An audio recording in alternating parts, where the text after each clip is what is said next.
Hi friends, ఈరోజైతే ఇంట్లో సొరకాయ గారెలు అయితే చేయబోతున్నానండి.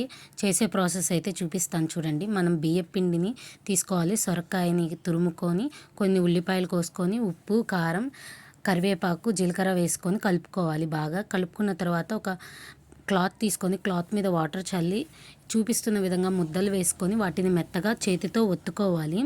ఎంత పలసంగా ఒత్తుకుంటే మనకి సొరకాయ గారెలు అంత బాగా వస్తాయి అన్నమాట టేస్ట్. అలా సొరకాయ గారెలు అలా ఒత్తుకున్న తర్వాత మనమైతే ఇవి చేసుకునేదానికి టైం పడుతుంది కాబట్టి పొయ్యి మీద ఆయిల్ పెట్టుకుంటే ఆయిల్ అనేది బాగా హీట్ అయిపోతుంది. ఇలా బాగా ఒత్తుకున్న తర్వాత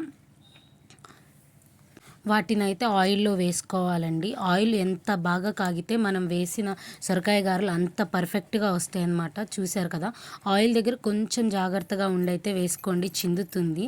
ఎందుకంటే మనం వాటర్తో కొంచెం చేయి అద్దుకొని వాటిని ఒత్తుతాం కాబట్టి ఇలా ఆయిల్లో వేసిన తర్వాత బాగా వేగనివ్వాలి. చూశారు కదా, గోల్డెన్ బ్రౌన్ కలర్ వచ్చేదాకా వేగాయి. అలా వేగిన గారెల్ని ఒక ప్లేట్లో తీసుకుంటే సొరకాయ గారెలు రెడీ. నా ఛానల్ సబ్స్క్రైబ్.